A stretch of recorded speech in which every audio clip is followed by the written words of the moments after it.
Now, in no distant time, retired army officers would play even greater roles in the security of the nation, as Nigerian Army is beginning to focus on using them for intelligence gathering across the country. Senior correspondent Ivy Kanu was at a community intelligence gathering seminar organized by Nigerian Armed Forces Resettlement Center in Lagos.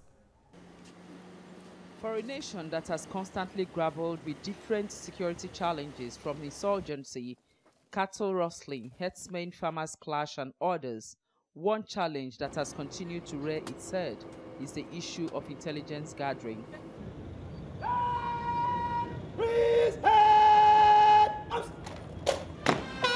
And worried by this, the Nigerian Army has included community intelligence gathering in their courses for its retiring personnel.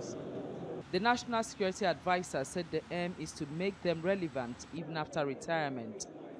Most sophisticated criminal rings, cartels, or organized crimes, including terrorism, such as Boko Haram insurgency, were bred and nurtured by the silence of people in the immediate society.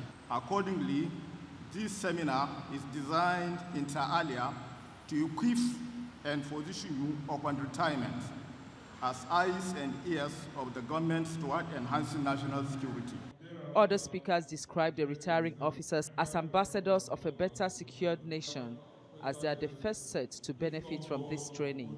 We could enhance our national security by augmenting the efforts of security agencies in detecting and informing the government of any development that could lead to a breach of peace and security in the nation.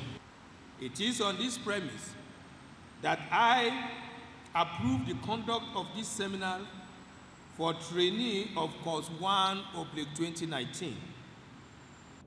Training topics include intelligence source protection, techniques of intelligence gathering and enhanced national security, retired personnel in perspective, amongst others. Ivy Kanu, TVC News, Lagos. Ivy Kanu joins us now on the news to tell us more about the Nigerian Army seminar. Ivy, walk us through how the arrangement of engaging retirees in the gathering of intelligence for the Army is really going to work.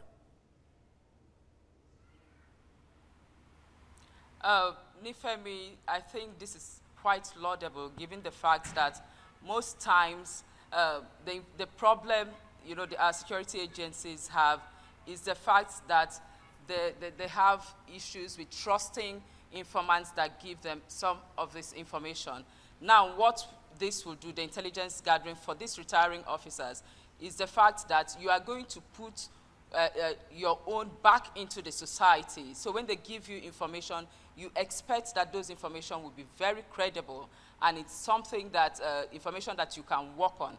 Now, why they owe this to the Army is the fact that if you want an organization you've been in before to succeed, you have to be part of that organization. By even when you retire, you should be able to give them information that will make them solve some of the national security that we've had. Going back into the communities at their retirement, they'll be able to reintegrate, and also, they were told to learn how to, there's always this mistrust between civilians and uniformed men, especially the Army, the police, and the rest. But when you get back into the society as a retired officer, you'll be able to get more information, and that information will be very vital to the success of the Army. Will this service on the part of the retirees going to be purely pro bono, or the Army intends to pay for it? Okay, this is the first time they are starting the course, and hopefully, gradually after this set, maybe much later, that will be taken into consideration if they should be paid any stipends for such information, or if it should be pro bono. But that hasn't been decided yet. Senior correspondent Ivy Kanu telling us more about the Army's efforts to engage retirees on intelligence gathering, the fight against crime across the country.